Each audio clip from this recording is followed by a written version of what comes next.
This is literally everything about calculus, the history, how it works, and at the end we are gonna look at some interesting ways we might be able to use calculus in the future. Let's begin. Imagine you're Archimedes. It's around 250 years before the Common Era. You're living in Syracuse on the island of Sicily, and you've been tasked with figuring out the area of a parabola, which, if you don't remember from school, is that smooth U-shaped curve. No one has done this before. You have no algebra, no symbols for variables, nothing close to what we'd call a formula. You just have geometry, a handful of shapes you know the area of, and your own mind. So what do? You start drawing triangles inside the parabola. You find one big triangle that fits inside. Then you figure out the leftover space between that triangle and the curve, and you fill that leftover space with more triangles. Then the leftover space after those triangles gets filled with even more triangles, and you just keep going. Smaller and smaller triangles filling the increasingly tiny gaps between the shape you're drawing and the curve you're trying to measure. And eventually, after many steps, the sum of all those triangles gets closer and closer to the actual area of the parabola. Archimedes didn't have the language to call this a limit. He didn't have the notation, the algebra, or even the concept of infinity in the modern sense. But what he was doing, without knowing it, was the deepest move in all of calculus. He was chasing a value by getting closer and closer to it without ever quite touching it. And that one insight, that you can pin down something exact by approaching it from an infinite number of steps, is the idea that the entire subject is built around. And the fact that humanity had that idea 2,300 years ago, and then mostly forgot about it, and then rediscovered it, fought wars over credit for it, used it to build the modern world, and is now embedding it into artificial intelligence systems that are reshaping civilization. That is the story we're going to tell today. So sit down, this is going to be a while. Let's go even further back than Archimedes actually, because this story doesn't start in Greece. Around 1,820 years before the Common Era, so about 4,000 years ago, Egyptian mathematicians wrote down procedures for calculating the volume of a frustum. A frustum is basically a pyramid with the top cut off, and their formula was shockingly good. Not a rough estimate, not an approximation. It was essentially right. We found it in something called the Moscow Papyrus, and when modern mathematicians read it, they were genuinely stunned, because the formula involves something that would require integral calculus to derive properly. How they got it, we honestly don't know for certain. Then you've got the Babylonians around the same era doing something wild. They were tracking the motion of Jupiter across the sky, and the records we have show that they were computing the distance Jupiter traveled over time by essentially finding the area under a velocity time graph. They drew trapezoids under the curve of Jupiter's changing speed and added them up. That is integration. That is the core concept of one half of calculus, and they were doing it to track a planet in the sky in ancient Mesopotamia. Now, neither of these civilizations built a general system out of these ideas. They solved specific problems using incredibly clever techniques, but they didn't step back and say, wait, there's something universal here. That abstraction, the ability to take a trick that works in one situation and generalize it into a method that works everywhere, that came later. and it came in bits and pieces from all over the world. Archimedes, as we said, pushed this the furthest in the ancient world. His method of exhaustion, which he perfected around 250 years before the Common Era, was genuinely a proto-calculus. He used it to find the area of a circle, the volume of a sphere, the area under a parabola, and the slope of a tangent to a spiral, that last one being an early ancestor of the derivative. He had to do all of this by geometric argument, case by case, because there was no algebraic machinery to do it generally. But the logical structure of what he was doing was correct. And then there's a long gap, not because people stopped doing math, they didn't, but because the specific thread of ideas Archimedes was pulling on kind of stalled. Over in China, around the 3rd century of the Common Era, a mathematician named Liu Hui independently came up with the method of exhaustion to calculate the area of a circle. He inscribed polygons with more and more sides inside the circle and watched the area converge. Same idea, different continent, centuries later, arrived at on his own. The Islamic world made enormous contributions from about the 8th century onward. Ibn al-Haytham, who lived from around 965 to 1040, worked on problems involving the sum of 4th-degree polynomials, which is exactly the kind of thing you need for certain integration problems. His work on optics and on what we'd now recognize as integral calculus adjacent ideas influenced mathematicians for centuries. But the wildest pre-modern calculus story is the one that comes from a small patch of land on the southwestern coast of India, in a region called Kerala. Let me tell you about Madhava of Sangha Magrama.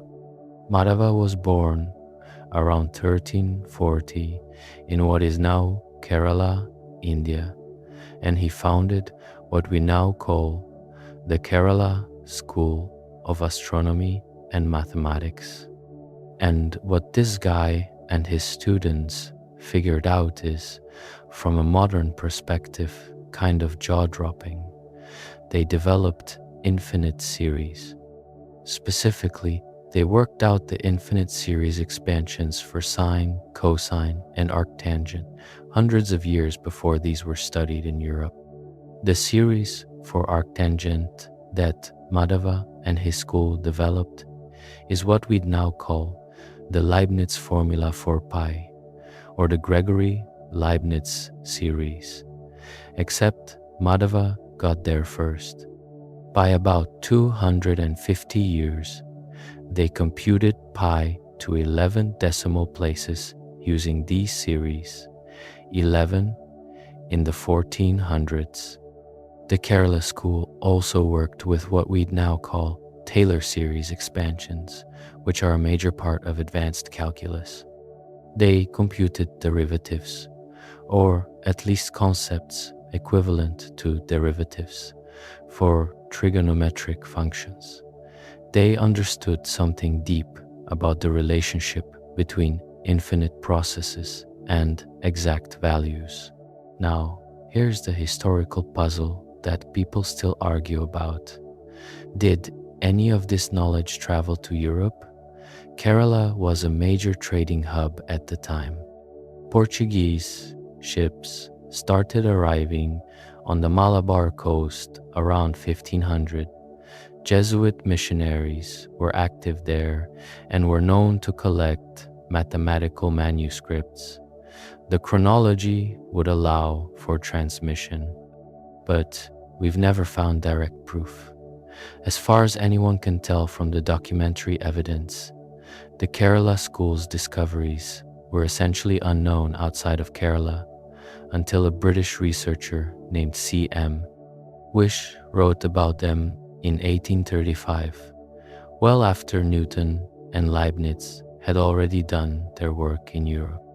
So, the most likely story is that Europe and India independently arrived at many of the same ideas around the same era through completely separate paths, which is one of those things in the history of math that makes you realize these ideas were somehow in the air, that they were waiting to be found by anyone who looked hard enough at the right problems.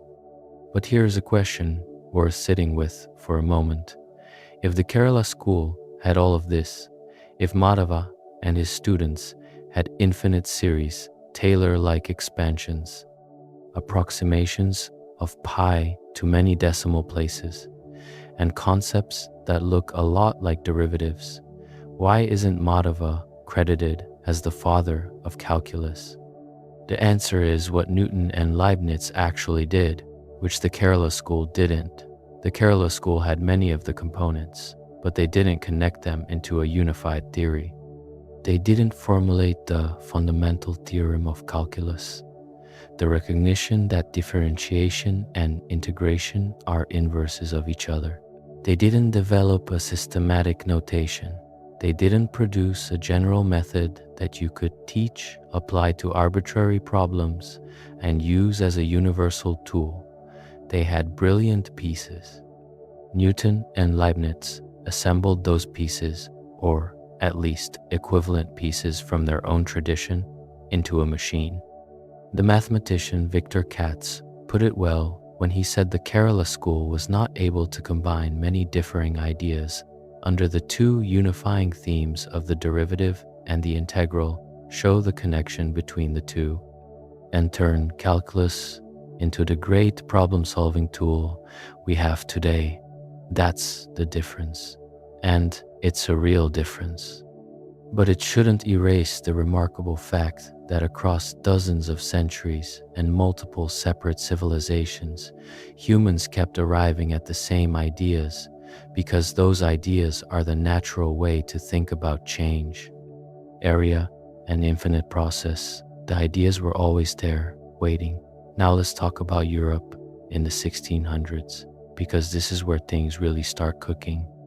By the early 1600s, European mathematics had absorbed the Arab preservation and extension of Greek mathematics, had developed algebra as a proper field, and was sitting right on the edge of something big. The problems people cared about most were problems of motion. How do planets move? How do cannonballs arc through the air? How do objects speed up and slow down? And problems of geometry. What is the area under this curve? What is the volume of this solid? Where does a curve have a slope of 0? René Descartes came along in the 1630s and connected algebra to geometry, which was revolutionary. Before Descartes, these were separate subjects. You had geometric shapes on one hand and algebraic equations on the other. Descartes said, you can represent a curve as an equation and an equation as a curve. What we now call the coordinate system, the XY grid, is literally named after him. The Cartesian plane.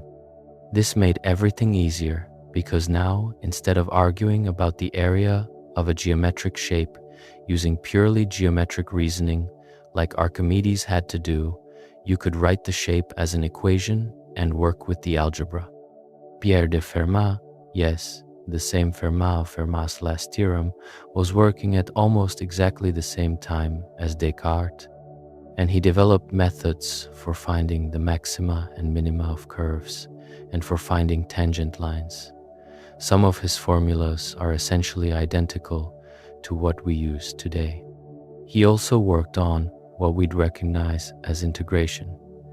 And he didn't connect these two things, finding slopes and finding areas, but he was doing both. Bonaventura Cavalieri published something called the Method of Indivisibles around 1635 and 1647. His basic idea was that you could think of an area as being made up of infinitely many infinitely thin lines, and a volume as being made up of infinitely many infinitely thin areas. This is conceptually the same as slicing something into infinite slices and adding them up, which is integration. Isaac Barrow, who was Newton's teacher at Cambridge, was the first person to explicitly state and prove that finding areas integration and finding slopes, which is differentiation, are inverse operations. He stated what we now call the fundamental theorem of calculus in a geometric form.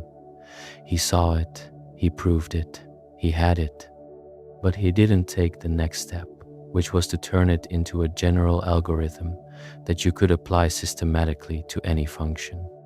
That next step is what Newton and Leibniz each took separately within about a decade of each other, and the resulting fight over who deserves credit is one of the best drama arcs in the history of science. So, Isaac Newton. Newton was born in 1642 in Woolsthorpe, Lincolnshire, England, and by most accounts, he was not a particularly remarkable student as a kid. He only got into Cambridge because his mother pulled him out of farm work at the last minute.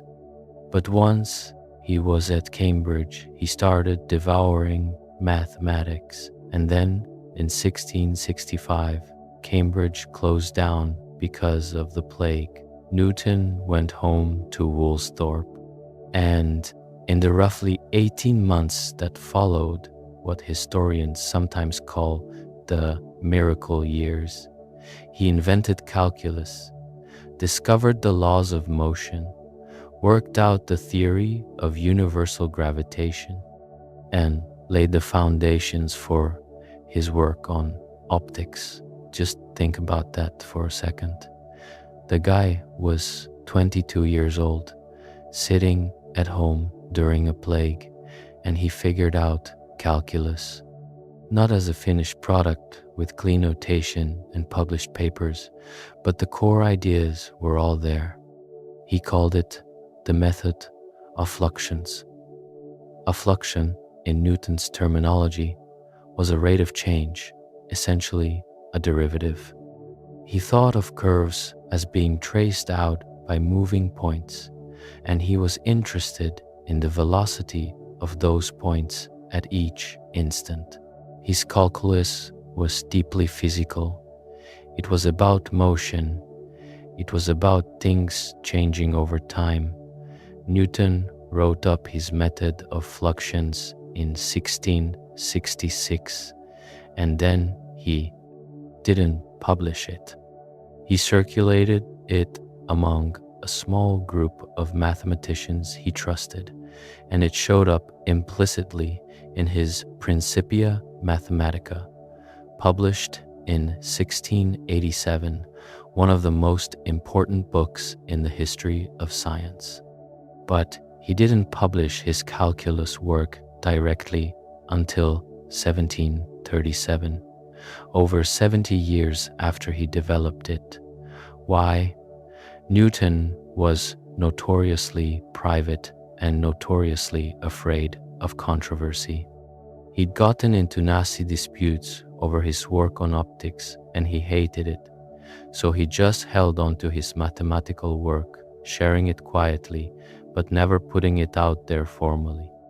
And that decision, that weird combination of genius and anxiety, is what set up the disaster that followed. Meanwhile, in Germany, Gottfried Wilhelm Leibniz was coming at the same problem from a completely different direction. Leibniz was born in 1646 in Leipzig.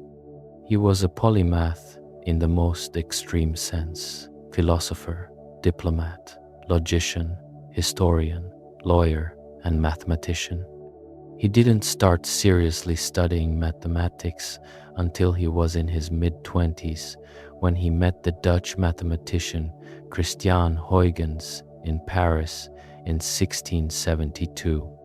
Huygens basically handed him a reading list and said, "Catch up." Leibniz caught up very quickly. Unlike Newton, whose instinct was to think of curves as traces of motion through time, Leibniz was interested in the geometric problem of tangent lines and areas. He thought of differentials, infinitely small changes in quantities, as his building blocks. Where Newton saw velocities, Leibniz saw tiny differences. And the conceptual gap between these two framings, even though they lead to equivalent mathematics, is actually deep and interesting and still shows up in how we teach calculus differently to different audiences. By October of 1675, Leibniz had developed the core of his differential calculus, and crucially, he introduced notation that was absolutely brilliant. In 1675, he wrote down the symbol we now use for integration, the elongated S, which stands for summa, the Latin word for sum. He introduced d for differential, giving us dx and dy. He came up with the notation dy over dx for the derivative, which is exactly the notation most of the world uses today. Leibniz published his work in 1684 in a paper called Nova Methodus Pro Maximis et Minimis, a new method for maxima and minima. It was notoriously dense and hard to read, but it was out there, it was public, and the mathematical community in Europe picked it up and ran with it, particularly a group of Swiss and German mathematicians called the Bernoullis brothers, who became Leibniz champions and helped spread his calculus across the continent. Then Newton, from England, started hearing about Leibniz's work, and Newton was absolutely convinced that Leibniz had stolen his ideas. The controversy that followed is one of the ugliest episodes in the history of mathematics. Newton's position was, "I developed this in 1665 and 1666. I wrote it up, I showed it to people, you can see it in my Principia." Leibniz came later. Therefore, Leibniz must have derived his method from mine, possibly through private correspondence. Leibniz's position was, "I developed this independently in the 1670s, starting from completely different problems. Look at my manuscripts. Look at the fact that I came at this from geometry and tangent problems, while Newton came at it from physics and motion. These are not the same ideas dressed up differently. They are genuinely different approaches that happened to give equivalent results." By 1712, the controversy was so hot that the Royal Society of London, the premier scientific institution in England, convened an official investigation. The committee concluded that Newton had priority. The report was presented as an objective investigation. It was actually written by Newton himself. He was the president of the Royal Society at the time. Leibniz died in 1716, bitter, largely abandoned by the very patrons who had supported him for decades. The controversy unresolved. He got a small funeral. One observer noted that he was buried like a highway robber, meaning with almost no ceremony. Today the consensus is that they both got there independently. Newton got there first, chronologically, developing his method of fluxions in 1665 and 1666. Leibniz developed his independently, starting around 1673 and published first. They came from different intellectual traditions, solved different problems, and developed different notations. The fact that their methods turned out to be equivalent is not evidence of plagiarism. It's evidence that they were each chasing the same deep mathematical truth, just from different directions. And the most ironic footnote to the whole story, Leibniz's notation 1, the dx, dy over dx, the integral sign, that's all Leibniz. The notation Newton used, with dots above letters to indicate rates of change, is still used in some physics contexts, but it's clunky and hard to generalize. Leibniz thought much harder about notation than Newton did, and it shows. The entire world learned calculus in Leibniz's language, not Newton's. After Newton and Leibniz, calculus exploded. The Bernoulli brothers, Jakob and Johann, were basically the first generation of people to seriously pick up Leibniz's calculus and push it forward. They worked on curves, on the mathematics of hanging chains, on what we now call the brachistochrone problem, finding the curve along which a ball would slide from one point to another in the shortest time under gravity. Johann Bernoulli solved it. The answer, delightfully, is not a straight line. It's a cycloid, the curve traced by a point on the rim of a rolling wheel. Leonhard Euler, in the 1700s, took calculus and ran so fast with it that it's almost hard to describe. He's one of the most prolific mathematicians in history, and he worked in basically every area of calculus. He introduced many of the notations we still use, like the Greek letter sigma for summation and the notation f of x for a function. He developed calculus of variations, which is about finding the function that optimizes some quantity, rather than just the value that optimizes a function. He connected calculus to complex numbers through what's now called Euler's formula. He worked on differential equations. He was everywhere. Euler's formula is worth pausing on because it's one of the most beautiful results in all of mathematics.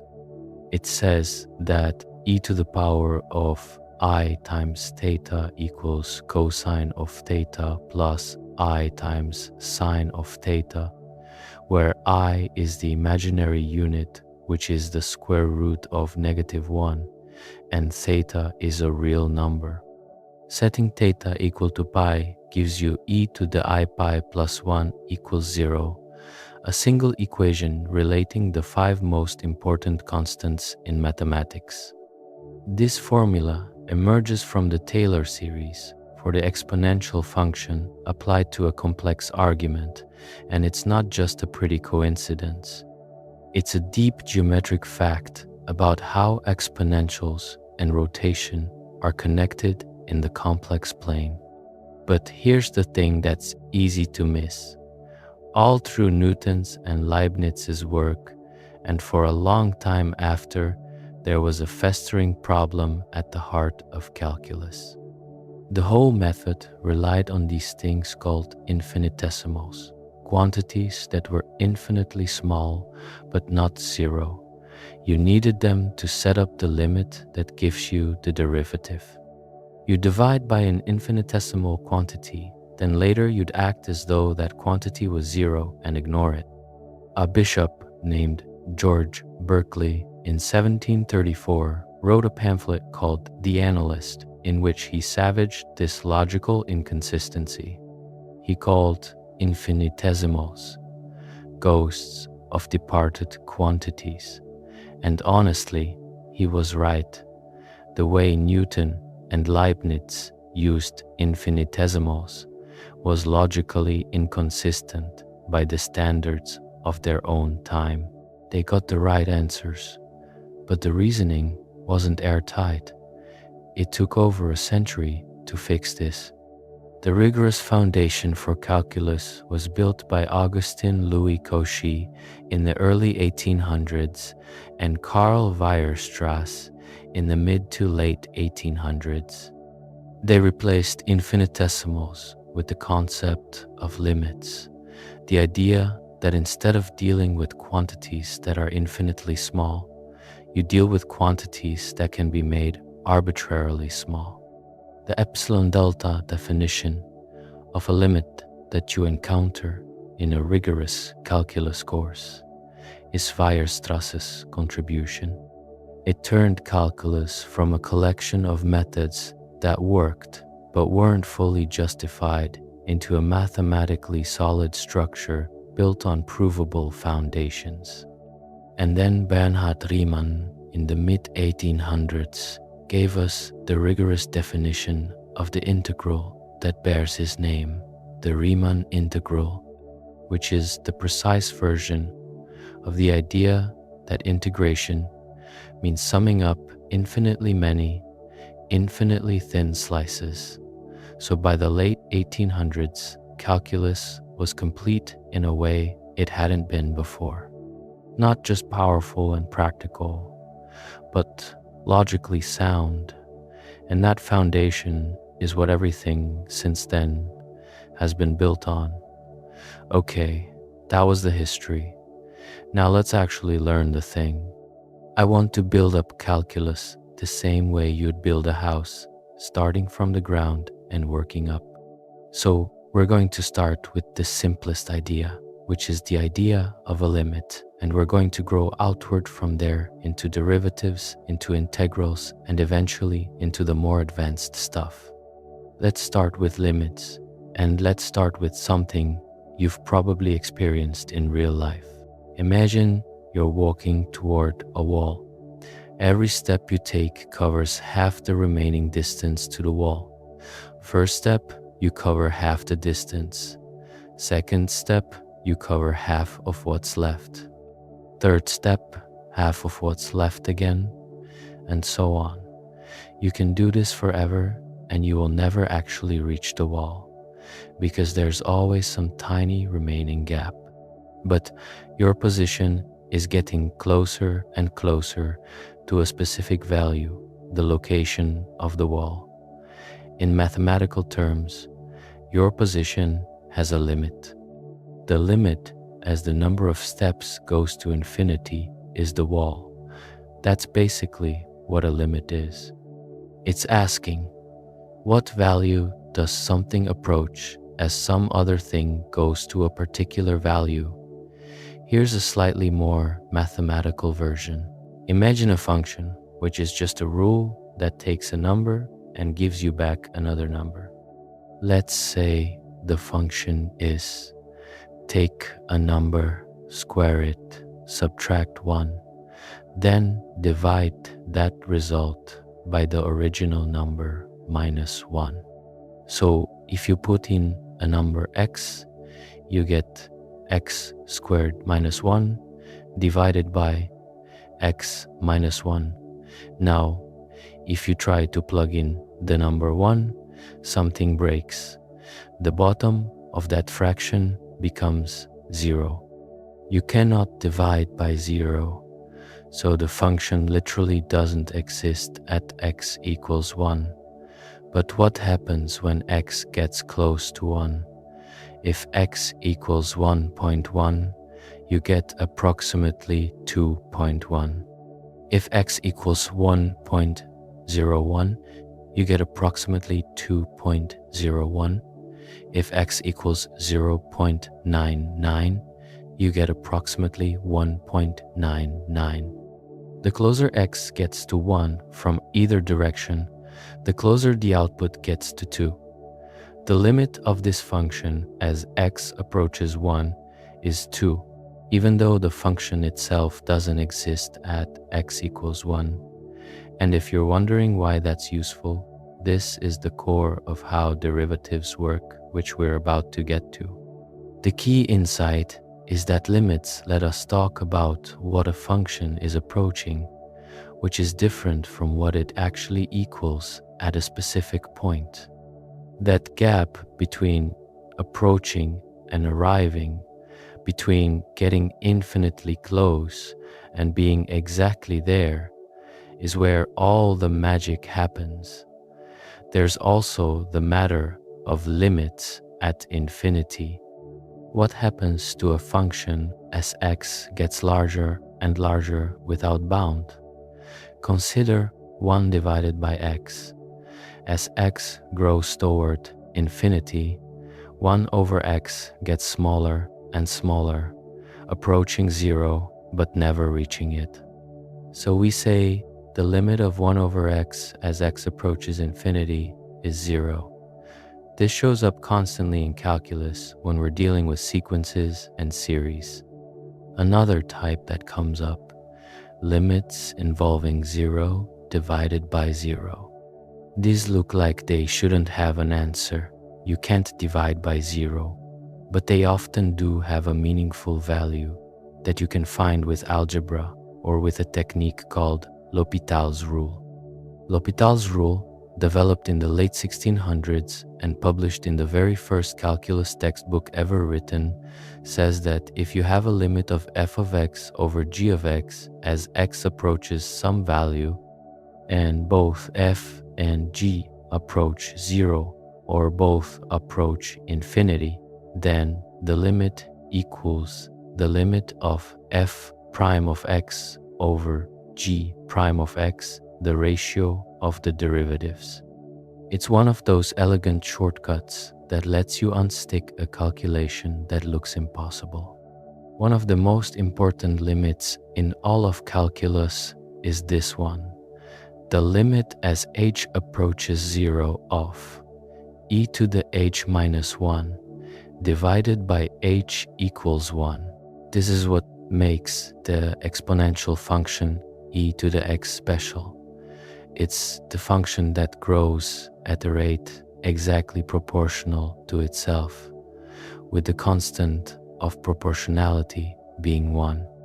Every exponential function is a scaled version of this, and the number e, approximately 2.718, is chosen precisely so that this limit works out to exactly 1. The number e itself can be defined as a limit. The limit as n goes to infinity of 1 plus 1 over n to the power n. This is the compound interest limit.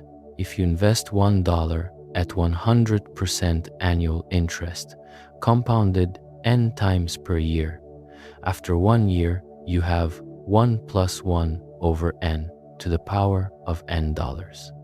As you compound more and more frequently, monthly, daily, hourly, every second, continuously, the amount approaches e dollars, which means that e is the mathematical answer to the question, what's the maximum you can get from compound interest? These limits aren't just isolated facts. They're characters in a larger story, and they all show up together when you start doing actual calculations. Now we can talk about derivatives, because derivatives are limits. Here's the question that drives the whole thing. How fast is something changing? If you're driving a car and you've gone 60 miles in 1 hour, your average speed was 60 miles per hour. That's easy. But what was your speed at the exact moment you passed that red traffic light? You weren't going 60 the whole time. You might have been speeding up at some moments and slowing down at others. What does your speed mean at a single instant? This is the question that Newton and Leibniz were obsessed with, and is the right question to be obsessed with, because it turns out this question comes up everywhere. Think about it geometrically. If you plot position against time on a graph, the average speed over a time interval is the slope of the line connecting 2 points on that graph. Rise over run. Change in position divided by change in time. That's slope, that's average speed.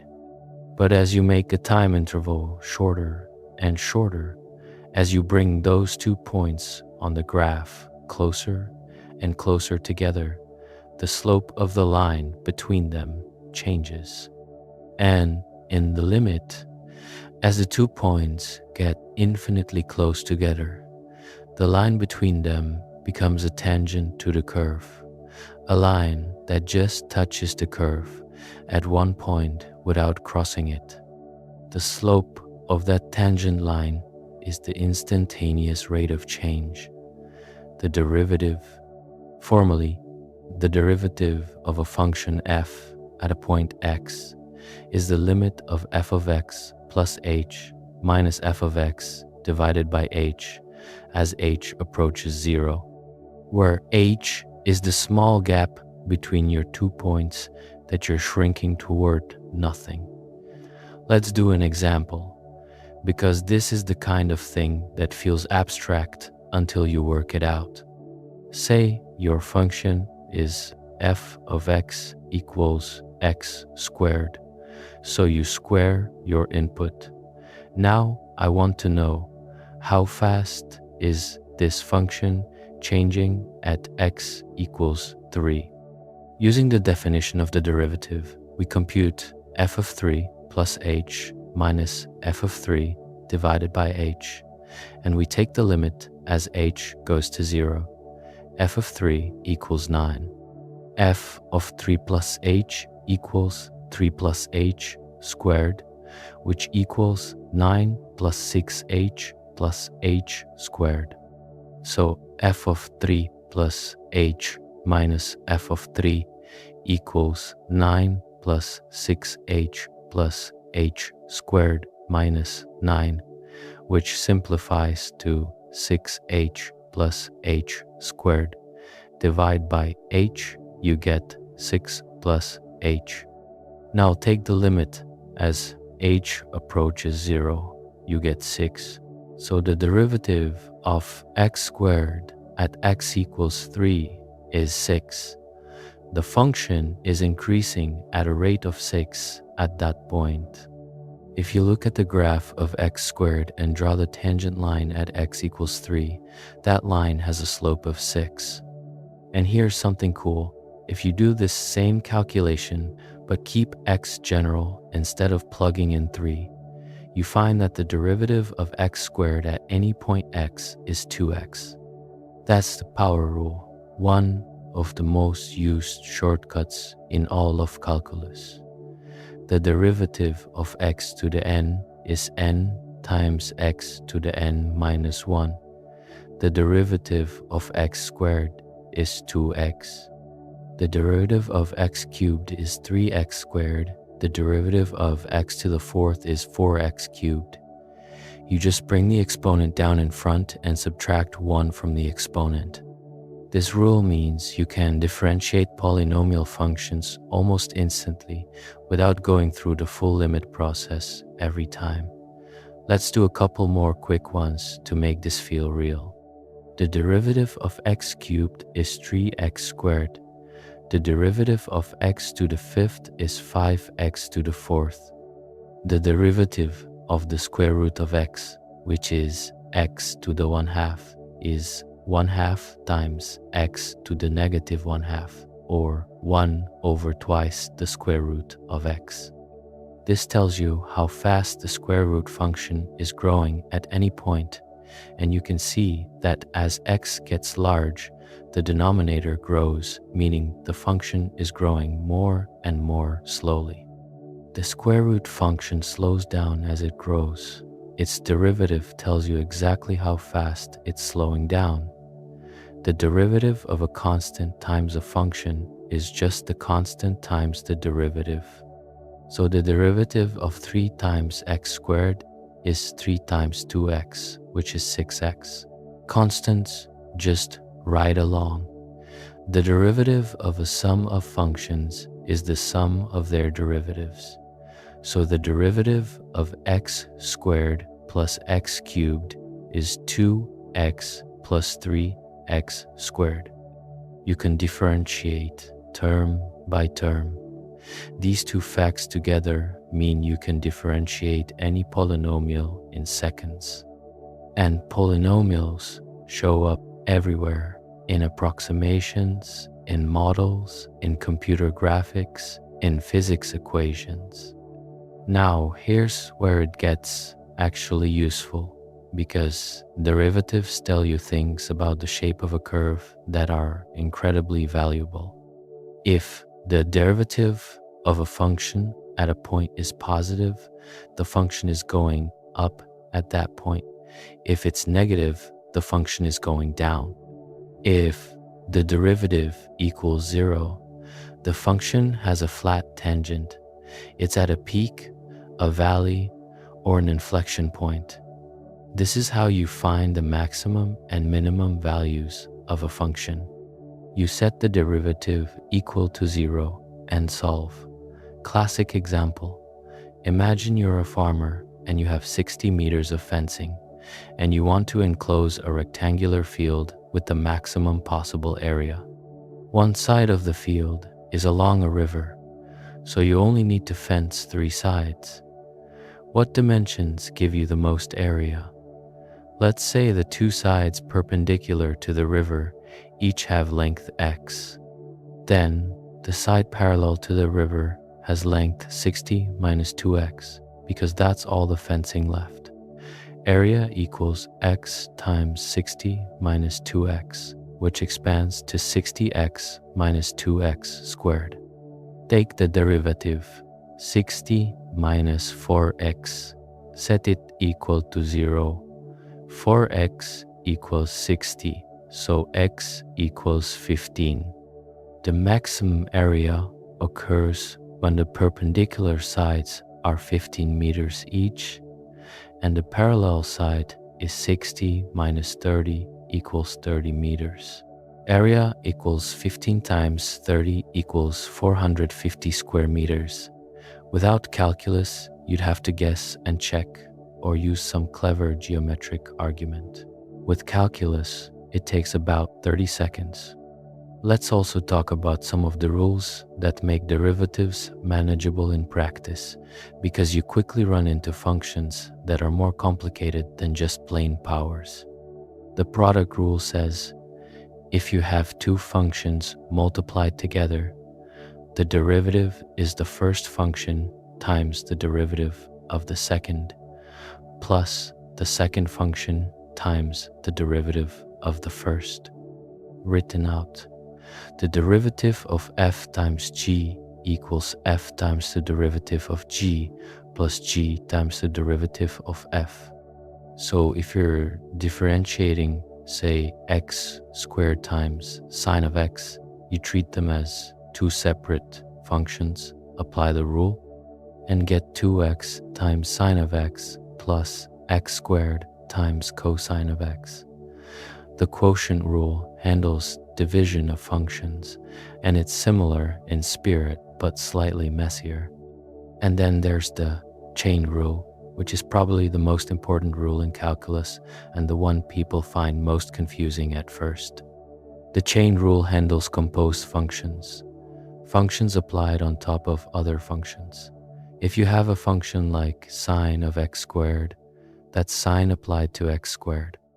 The derivative of this composed function is the derivative of the outer function evaluated at the inner function, multiplied by the derivative of the inner function. So, cosine of x squared times 2x. Why does this matter so much? Because practically every function you encounter in real science or engineering is a composition of simpler functions. Exponential decay, wave functions, probability distributions, neural network activation functions, they're all compositions. The chain rule is the tool that lets you differentiate them. Let's do a few more chain rule examples to make it stick. The derivative of the natural log of x squared plus 1. The outer function is ln, whose derivative is 1 over its argument. The inner function is x squared plus 1, whose derivative is 2x. So the answer is 1 over x squared plus 1 times 2x, which simplifies to 2x over x squared plus 1.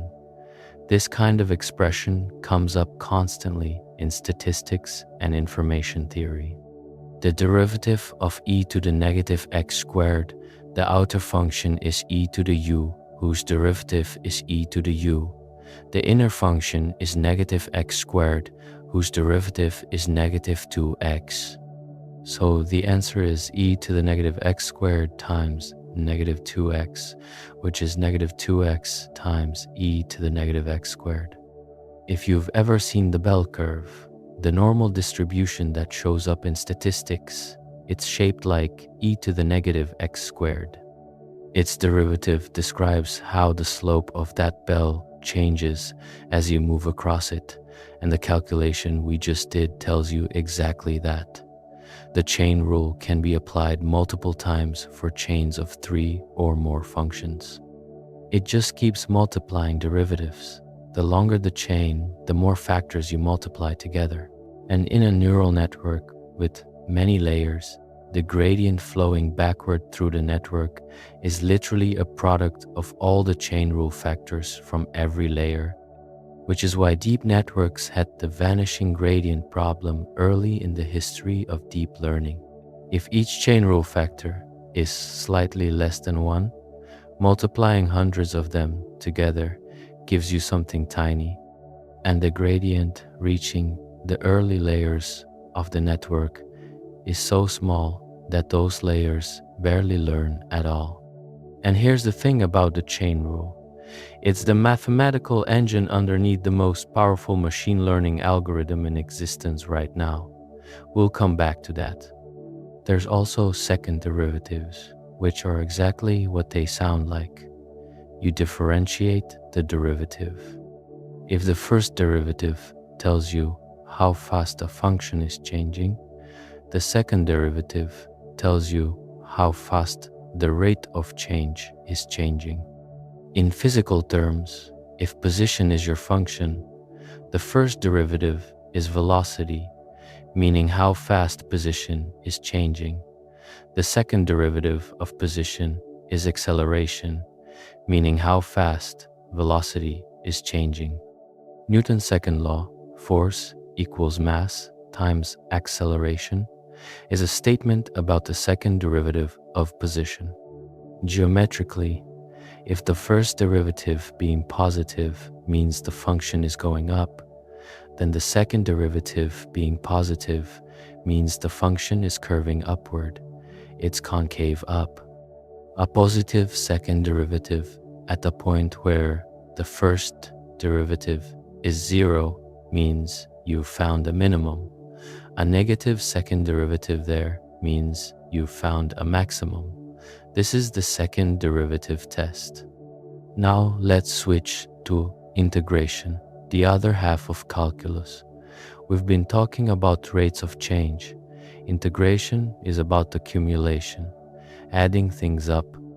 It answers questions like, given that something is changing at some rate, how much of it has accumulated over time?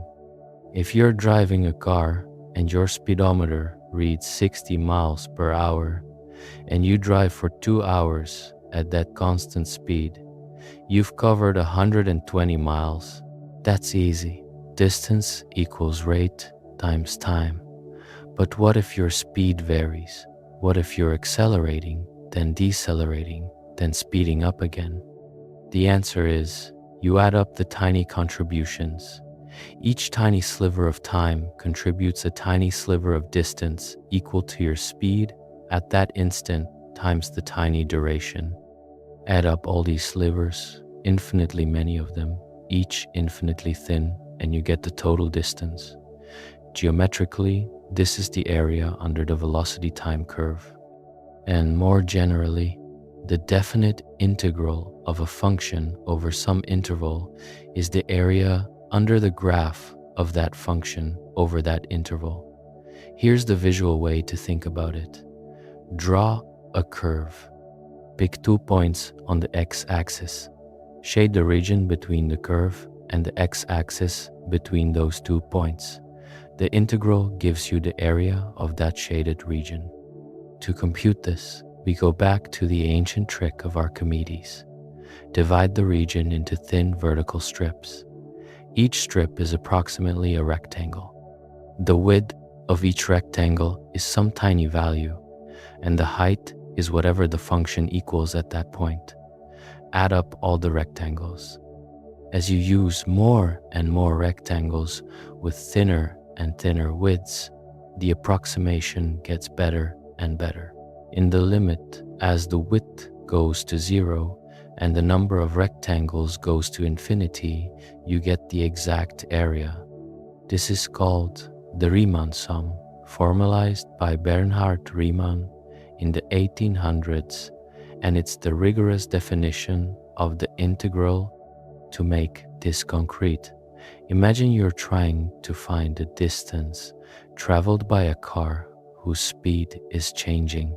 At time 0, you're going 10 meters per second. At time 1 second, 20. At time 2, 30. At time 3, 25. And so on, varying continuously. You could break time into, say, 10 intervals of 1/10 of a second each, take the speed at the start of each interval as representative, multiply by the time duration, and add them all up. That gives you an approximation of the distance. If you break it into 100 intervals, you get a better approximation. 1,000 intervals, even better. Infinitely many, infinitely thin intervals, and you get the exact distance, which is the definite integral of speed over time. A key thing to notice, the units work out perfectly. Speed is in meters per second, time is in seconds. Their product, speed times tiny time interval, is in meters. You're adding up infinitely many tiny meter contributions to get a total distance in meters. This dimensional analysis is always a good sanity check when you're working with integrals in applied settings.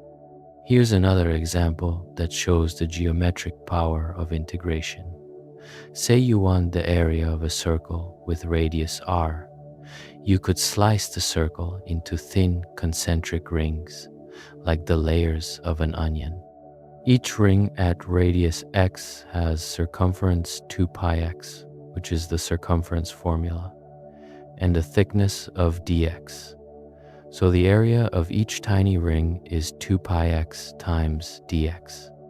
Adding up all these rings from x equals 0 to x equals r means integrating 2 pi x from 0 to r. The antiderivative of 2 pi x is pi x squared. Evaluating from 0 to r, pi r squared minus 0 equals pi r squared. The area of a circle is pi r squared, which you knew, but now you know it from first principles, derived by chopping the circle into infinitely thin rings and adding them up. This strategy, slice into thin pieces, integrate to add them up, is one of the most general and powerful tools in applied mathematics. It works for areas, volumes, surface areas, arc lengths, centers of mass, moments of inertia, and almost any quantity you'd want to compute for a continuous object. Now here's the moment in the story where everything connects. The thing that shocked the mathematical world, the fundamental theorem of calculus. Differentiation and integration are inverse operations. Think about what that means. Finding slopes and finding areas, two completely different seeming problems, one about instantaneous change and one about total accumulation, turn out to be the exact opposite of each other. The same way, multiplication and division are the opposite of each other. Specifically, if you take a function, integrate it, and then differentiate the result, you get your original function back. And conversely, if you want to compute a definite integral, an area, you can do it by finding a function whose derivative is the thing you're integrating, called the antiderivative. Evaluating that function at the two endpoints and taking the difference. In notation, the integral of f of x from A to B equals f of B minus f of A, where f is any antiderivative of f, any function whose derivative is f. This is not obvious, this is astonishing. Isaac Barrow saw it, Newton used it, Leibniz formalized it. It cut through what would have been astronomically hard computational work and replaced it with a procedure that is, in many cases, quite manageable. Example: what's the area under the curve y equals x squared from x equals 0 to x equals 3? If we had to do Riemann sums by hand, we'd have to add up an infinite number of rectangles. With the fundamental theorem, we just need the antiderivative of x squared, which is x cubed over 3. Evaluate that at 3. 27 over 3 equals 9. Evaluate at 0, 0, difference 9, done. That's the area under the parabola between 0 and 3, 9 square units. Let's do some more examples to build intuition, going from easy to harder. At the easy end, the derivative of a constant is 0. If your function is just some fixed number, say 5, it doesn't change at all, so its rate of change is 0. Slightly harder, the derivative of a straight line y equals m times x plus b is just m, the slope. Makes sense. A straight line has a constant slope, so the derivative, which measures slope, is constant everywhere and equals m. Medium difficulty. The derivative of e to the x is e to the x. This is the most special function in all of calculus. It's the only function that is its own derivative. The exponential function grows at a rate exactly equal to its current value. This is why population growth models, radioactive decay, and compound interest all involve exponentials. They all describe situations where the rate of change is proportional to the current amount. Medium. The derivative of sine of x is cosine of x, and the derivative of cosine of x is negative sine of x. These are worth memorizing and also worth understanding. Sine and cosine are waves, and the derivative of a wave is another wave shifted by a quarter period. That phase shift is the mathematical expression of the fact that velocity is maximum when displacement is 0 for a simple harmonic oscillator. The speed is highest at the middle of the swing, not at the ends. Harder, the derivative of the natural logarithm of x, written as ln of x, is 1 divided by x. This one surprises people because logarithms feel very different from power functions. But it makes sense if you think about it. The logarithm grows, but increasingly slowly as x gets large. And 1 over x captures that slowing growth rate exactly. Harder still, the chain rule applied to something like e to the power of x squared. The outer function is the exponential, the inner function is x squared. The derivative of the outer, which is the same exponential, times the derivative of the inner, which is 2x, gives you e to the x squared times 2x. Let's talk about a physical application that pulls all of this together.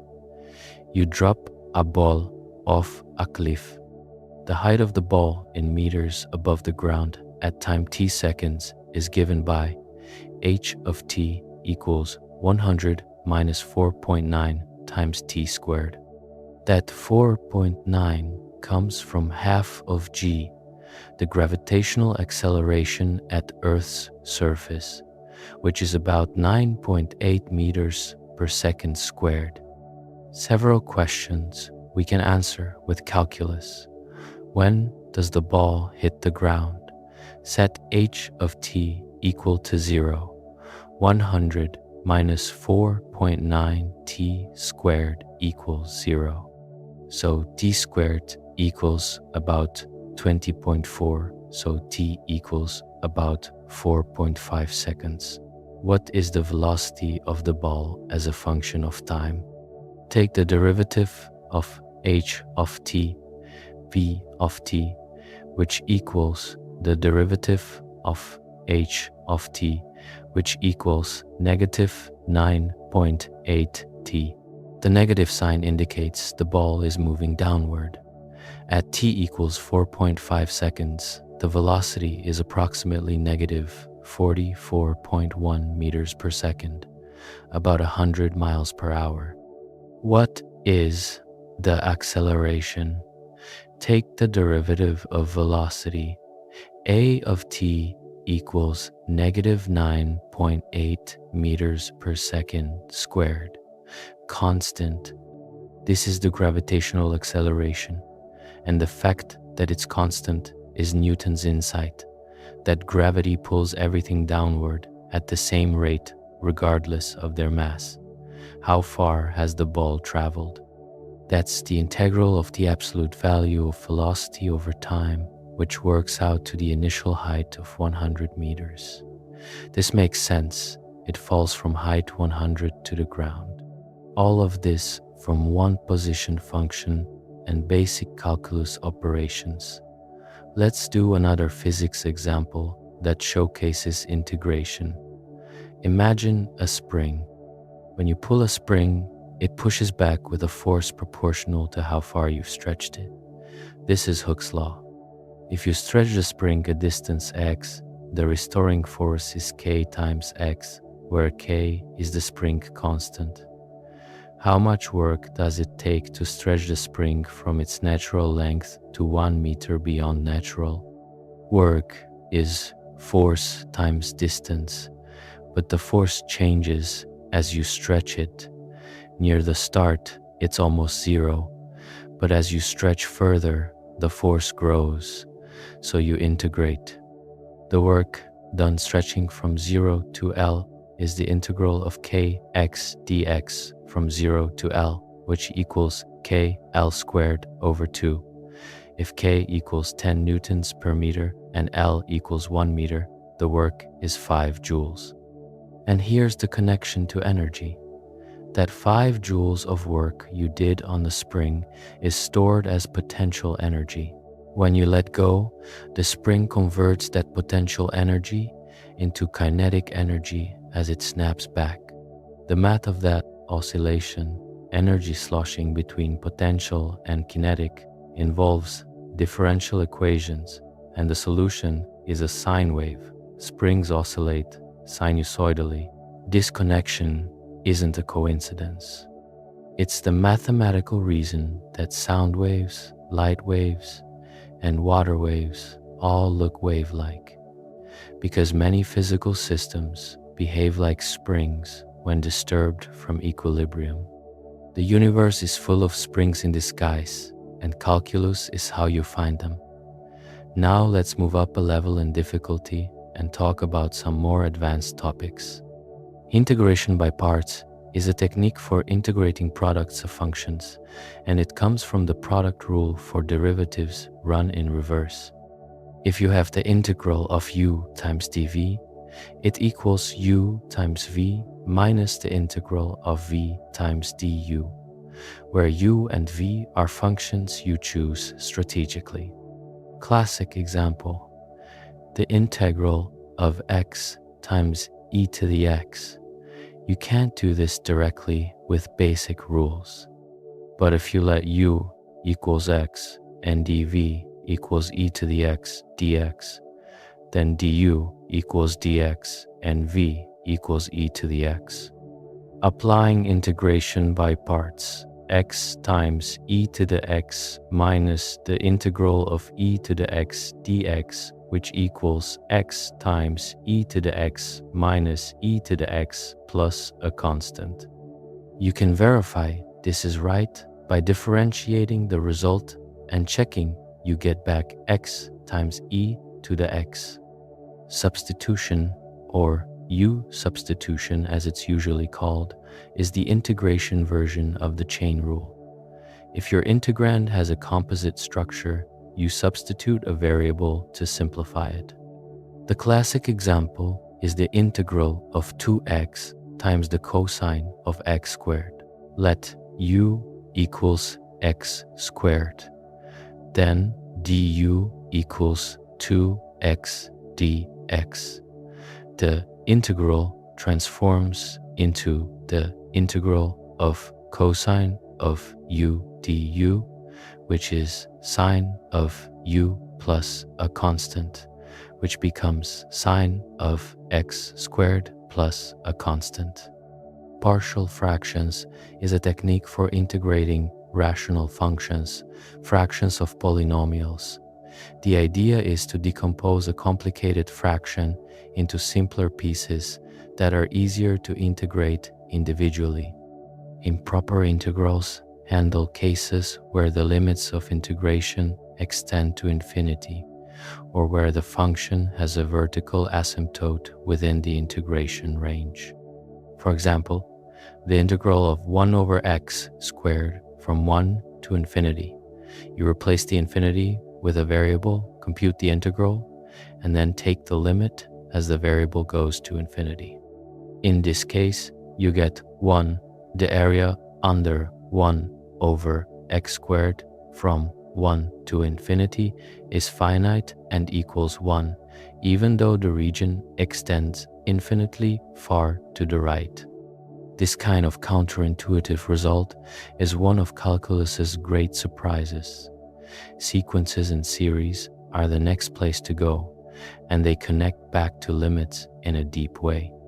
A sequence is just a list of numbers following some rule. 1, 1/2, 1/4, 1/8. That's a geometric sequence where each term is half the previous one. 2, 4, 8, 16. That's a geometric sequence where each term is double the previous one. 1, 4, 9, 16, 25. That's the sequence of perfect squares. A series is what you get when you add up the terms of a sequence. 1 plus 1/2 plus 1/4 plus 1/8 plus. If you add up all infinitely many terms of this particular series, you get exactly 2. You can see why. You start at 0, jump to 1, then to 1.5, then to 1 3/4, then to 1 7/8, always cutting the remaining gap to 2 in half. You'll never reach 2, but you'll get arbitrarily close. The series converges to 2. Not all series converge. 1 plus 1/2 plus 1/3 plus 1/4 plus 1/5, going on forever, adds up to infinity. This is the harmonic series, and its divergence has surprised people for centuries, because the terms get smaller and smaller, and yet the sum blows up. This is one of calculus's most important cautionary tales. Terms getting small is necessary for a series to converge, but it's not sufficient. The terms of the harmonic series go to 0, but not fast enough. The partial sums grow without bound, just logarithmically slowly. So slowly that it's hard to notice at first, but it does blow up. The alternating version, 1 minus 1/2 plus 1/3 minus 1/4 plus 1/5 minus, thus converge to the natural logarithm of 2. This is one of the things the Kerala school of India figured out hundreds of years before Europe. There are various tests for whether a series converges. The ratio test. If the ratio of successive terms approaches something less than 1 in absolute value, the series converges. The comparison test.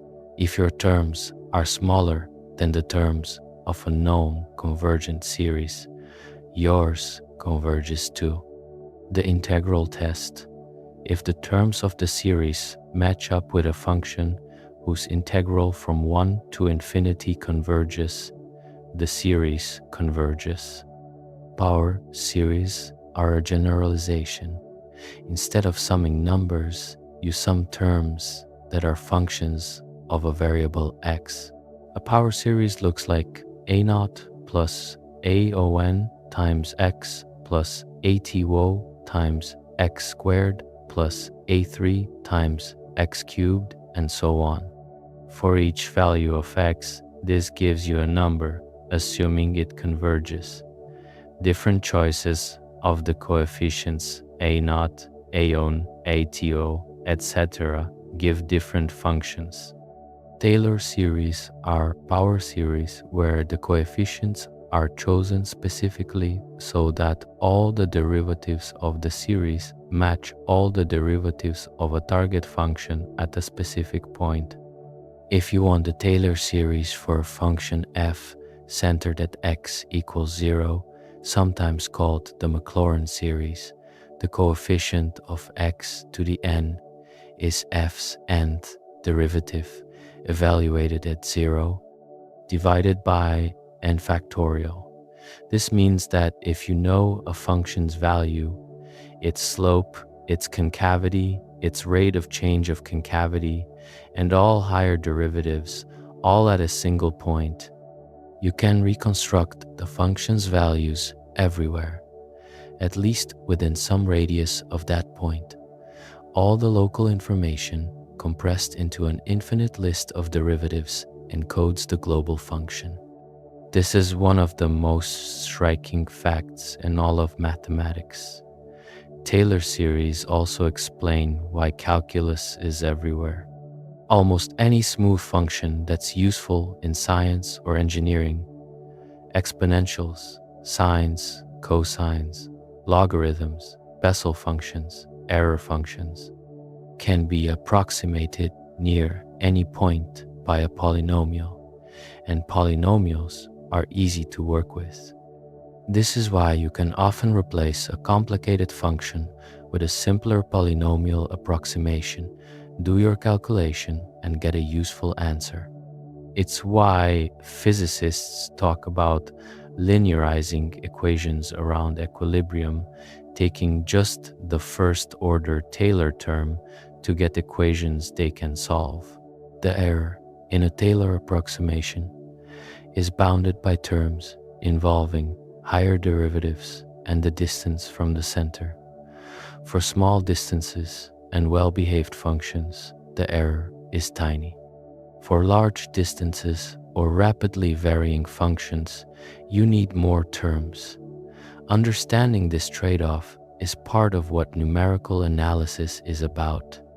Now, we go to multivariable calculus, which is where things get genuinely three-dimensional and where the real world starts showing up. Single variable calculus deals with functions of one input. Multivariable calculus deals with functions of 2, 3, or more inputs. The temperature at every point in a room is a function of 3 spatial coordinates, a function of 3 variables. The profit of a company might depend on the price of 2 different products, a function of 2 variables.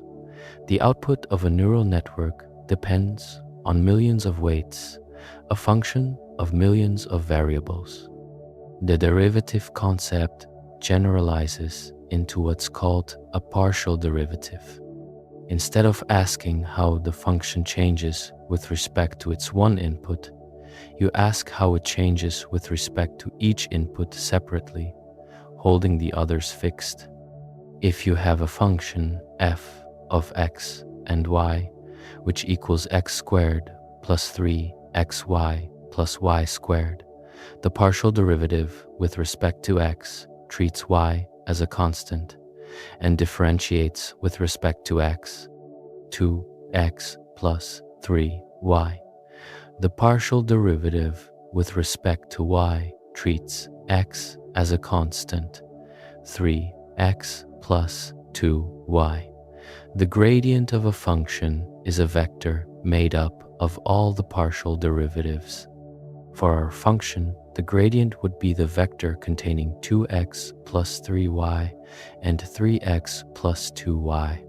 The gradient vector points in the direction of steepest ascent, the direction in which the function increases most quickly. Its negative points in the direction of steepest descent. Here's a physical way to picture this. Imagine a hilly landscape, and you're standing on a hillside.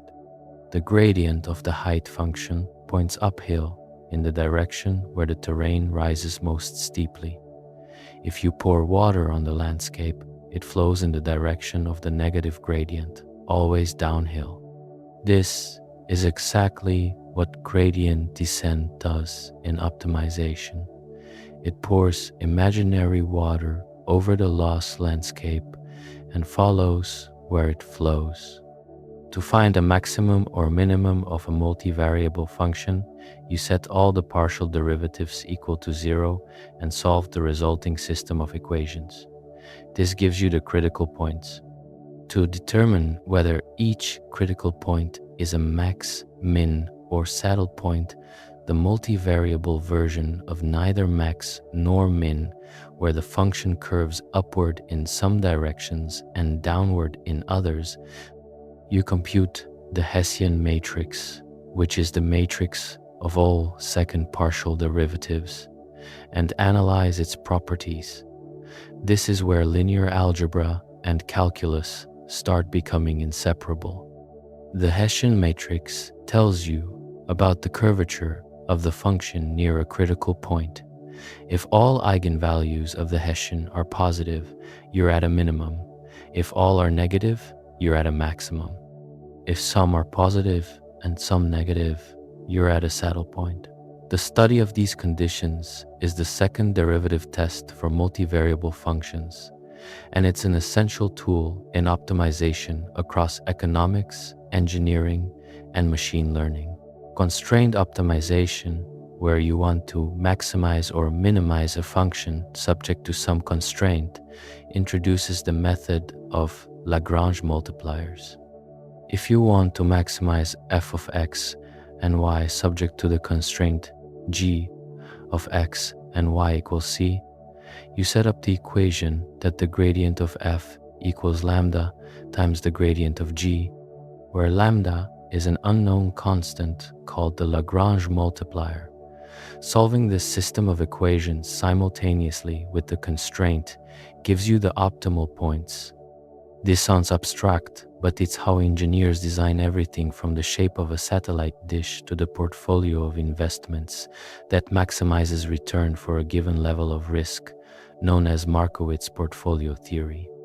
The Lagrange multiplier approach is one of the most practical tools in applied mathematics. This is where things get deeply connected to optimization, which is one of the most important applications of calculus in the modern world. If you want to find the minimum of a multivariable function, you need the gradient to be 0, all partial derivatives equal to 0 simultaneously. That's because, at a minimum, the function isn't changing in any direction, so every partial derivative must vanish. Gradient descent, the algorithm used to train machine learning models, exploits this idea by repeatedly taking small steps in the direction of the negative gradient, rolling downhill in the landscape of the loss function until you reach a minimum. Double and triple integrals extend integration to multiple dimensions. If a single integral computes the area under a curve in 2 dimensions, a double integral computes the volume under a surface in 3 dimensions. Imagine you have a function z equals f of x and y that describes the height of a surface above every point in the xy plane. The double integral over some region in the xy plane gives you the volume of the solid between that region and the surface above it. These come up in probability theory, computing probabilities over two-dimensional distributions. In physics, computing the gravitational pull of a three-dimensional object. In fluid dynamics, computing how much fluid flows through a surface. And in engineering, computing how much material goes into a three-dimensional object. Differential equations are where calculus becomes truly the language of nature. A differential equation is an equation that relates a function to its own derivatives. Instead of asking, "What is this function?" a differential equation asks, "What function satisfies this relationship between its values and its rates of change?"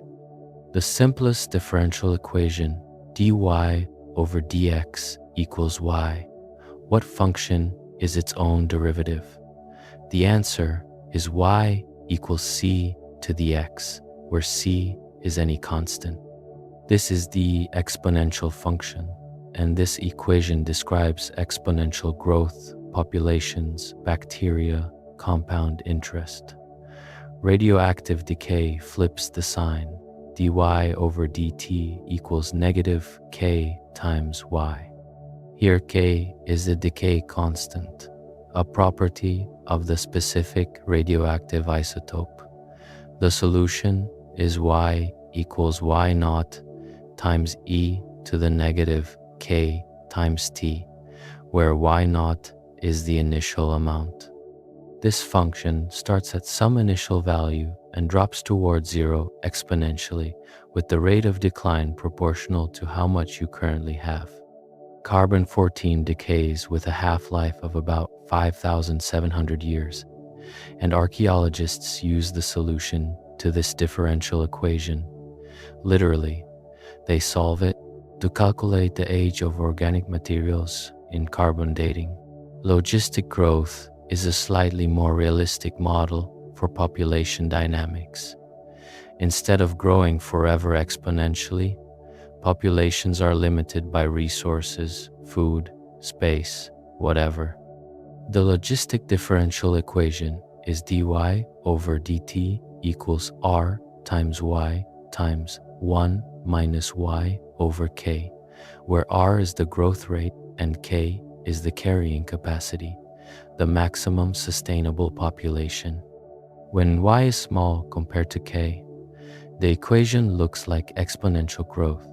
As y approaches k, the growth slows down and eventually levels off.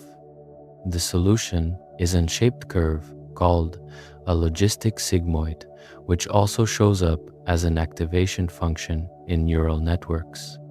Simple harmonic motion, a mass on a spring, a pendulum for small angles, an inductor-capacitor circuit in electronics is described by the second-order differential equation. d squared y over dt squared equals negative omega squared times y, where omega is the natural frequency. The solutions are sinusoidal. Y equals a times cosine of omega times t plus b times sine of omega times t, where a and b are determined by initial conditions. The fact that sines and cosines solve this equation is not a coincidence. It's why sines and cosines show up everywhere in physics. They're the solution to the differential equation of simple harmonic motion, and everything in the universe that oscillates is governed by equations that look like this. Slightly more complex, Newton's second law of motion. F equals ma. Force equals mass times acceleration. Acceleration is the second derivative of position. So Newton's second law is a second-order differential equation relating position to the forces acting on an object. Solving it gives you the trajectory of the object. The heat equation is a partial differential equation that describes how temperature changes over time in a solid object. It relates the time derivative of temperature to the spatial second derivatives of temperature, the Laplacian. Solving the heat equation tells you how heat spreads through an object over time. The wave equation is similar, but for wave propagation, sound waves, light waves, water waves, seismic waves. It's a second-order partial differential equation in both space and time. Maxwell's equations, which describe all of classical electromagnetism, electricity, magnetism, and light, are a set of partial differential equations. Every electrical device ever built, every radio transmission, every cell phone signal rests ultimately on these equations and on the calculus needed to work with them. The Schrödinger equation from quantum mechanics is a differential equation that describes how the quantum state of a particle evolves over time. Solving it for specific situations, a particle in a box, a hydrogen atom, a harmonic oscillator, gives you the allowed energy levels and wave functions of quantum systems. Navier-Stokes equations describe the flow of fluids, liquids, and gases. They're a system of partial differential equations that are notoriously hard to solve. The general question of whether smooth solutions to the Navier-Stokes equations always exist is one of the 7 Millennium Prize problems in mathematics, with a $1 million prize for a solution. We've had these equations since the 1800s and still can't fully answer this question. The Fourier transform is a tool that deserves its own moment of appreciation. Joseph Fourier, in the early 1800s, was trying to solve the heat equation. How does heat spread through a solid object over time? And he discovered something remarkable. Any function, under fairly mild conditions, can be written as a sum of sine and cosine waves of different frequencies and amplitudes. This seems like a weird thing to want to do. Why would you want to write a function as a sum of waves? Because waves at different frequencies are independent of each other. If you express a signal as a sum of sine waves, you can see which frequencies are present and how strong each one is. This is called the frequency spectrum of a signal, and it turns out to be incredibly useful. Your eardrum is a Fourier transform machine. The complicated pressure wave that constitutes a piece of music hits your eardrum, and your cochlea, the spiral structure of your inner ear, decomposes it into its component frequencies, and your brain perceives those frequencies as the different notes you hear. The fact that you can identify a violin from a piano, from a saxophone, all playing the same note, is because they have different distributions of harmonics, different Fourier spectra, and your auditory system performs a real-time Fourier analysis of the incoming sound to distinguish them. MP3 compression works using the Fourier transform. You decompose music into its frequency components. Identify which components you can't really hear because they're too quiet or because louder sounds are masking them, and throw those away. What's left is a much smaller file that sounds almost identical. The way you're streaming music right now, or the podcast you listened to this morning, is built on Fourier's idea. MRI machines use the Fourier transform to turn radio frequency signals received from hydrogen atoms in your body into an image of your internal organs. The physics of MRI involves applying magnetic field gradients that encode spatial information into frequencies, and then the Fourier transform decodes the frequency data back into spatial information into an image. Without the Fourier transform, there's no MRI. JPEG image compression uses a related transform called the discrete cosine transform to express image patches as combinations of cosine waves, then throw away the high frequency components that your eye doesn't notice. making files smaller without noticeably degrading quality. Every photo you've looked at on the internet, every image you've sent in a text message has been processed by something mathematically very similar to Fourier's idea. Wi-Fi and 4G and 5G cellular communications use a technique called orthogonal frequency division multiplexing. Orthogonal frequency division multiplexing, which uses a Fourier transform to send many streams of data simultaneously at different frequencies without them interfering with each other. Every wireless signal you send or receive uses Fourier analysis.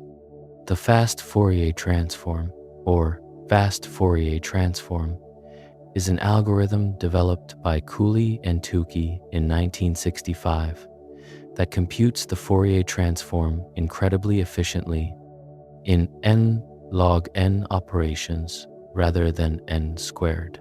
This algorithmic speedup is what makes digital audio, digital imaging, wireless communication, and radar all practical. It has been called one of the most important algorithms of the 20th century, and it's a beautiful piece of mathematics in its own right. A clever exploitation of symmetry in the Fourier transform that reduces a massive computation to a manageable one. Every time you make a phone call, listen to a song, take a medical scan, or send a compressed image over the internet, you're relying on Fourier's insight and the calculus it's built on. Let's talk about the calculus of variations, which is calculus applied to a whole new kind of problem.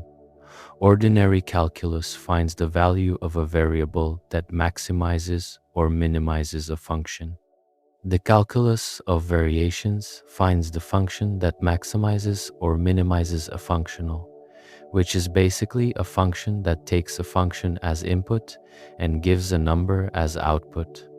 The brachistochrony problem Johann Bernoullis posed in 1696 is the classic example.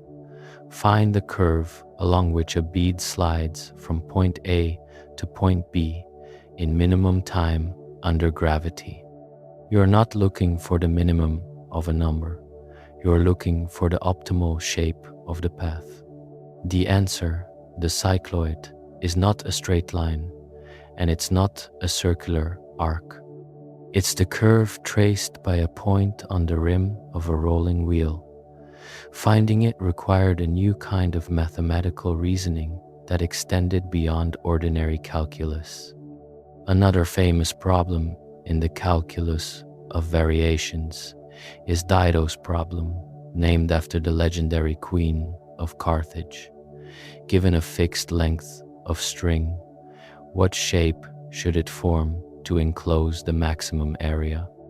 The answer is a circle, and proving this rigorously using the calculus of variations is a beautiful piece of mathematics involving the Euler-Lagrange equation, the fundamental equation of the calculus of variations, which is a differential equation whose solution gives you the optimal function. A beautiful modern application, soap films. When you dip a wire frame in soap solution and pull it out, the soap film stretches to minimize its surface area, because minimizing surface area minimizes surface tension energy. The wire frame is the boundary condition, and the soap film is the solution to a variational problem. For simple boundaries like rings, the solution is a catenoid, the surface generated by rotating a catenary, the shape of a hanging chain around an axis. For complicated wireframes, the shape can be far more exotic. In physics, the entire framework of classical mechanics was reformulated by Joseph Louis Lagrange and William Rowan Hamilton in the 1700s and 1800s, using the calculus of variations. Instead of Newton's force-based approach, where you apply a force, compute the acceleration, and integrate to find the trajectory. The Lagrangian approach says, nature chooses the trajectory that makes a certain quantity called the action stationary, either minimal or maximal. All the equations of motion then follow from this principle of stationary action, called the Euler-Lagrange equation. It's an incredibly elegant way to derive equations of motion, and it generalizes beautifully to quantum mechanics, field theory, and general relativity. In quantum mechanics, Feynman's path integral formulation, developed by Richard Feynman in the 1940s based on ideas from Dirac, says that a quantum particle doesn't travel along one definite path from A to B. Instead, it simultaneously takes every possible path, and the probability amplitude for the particle to go from A to B is a sum, an integral, over all possible paths, with each path weighted by a phase factor involving the action. This is the calculus of variations made quantum mechanical. It's one of the most beautiful and strange ideas in all of physics, and it has the calculus of variations at its mathematical heart. Numerical analysis is the study of algorithms for approximating solutions to problems in calculus and related fields. In real applications, you often can't solve a differential equation analytically. There's no nice closed-form expression for the solution. Numerical analysis gives you algorithms. Euler's method for simple, ordinary differential equations, Runge-Kutta methods for more accuracy, finite element methods for partial differential equations in complicated geometries, fast Fourier transform algorithms for doing Fourier analysis efficiently. Euler's method is the simplest and worth understanding. To solve dy over dt equals f of t and y, starting from initial condition y of t naught equals y naught, you take small steps in time. At each step, you compute the current slope from the differential equation, and you move a tiny amount in the direction that slope points. Step, slope, step, slope, step, slope. You're walking along the solution curve in small increments. For small enough step sizes, this tracks the true solution closely. The error per step is proportional to the step size, so having the step size roughly halves the error at each step. More sophisticated methods like the Runge-Kutta fourth order method are much more accurate for the same step size, because they sample the slope at multiple points within each step and take a weighted average. Finite element methods slice up a complicated three-dimensional object into many small simple pieces, tetrahedra for instance, and solve the differential equation on each piece, matching up at the boundaries.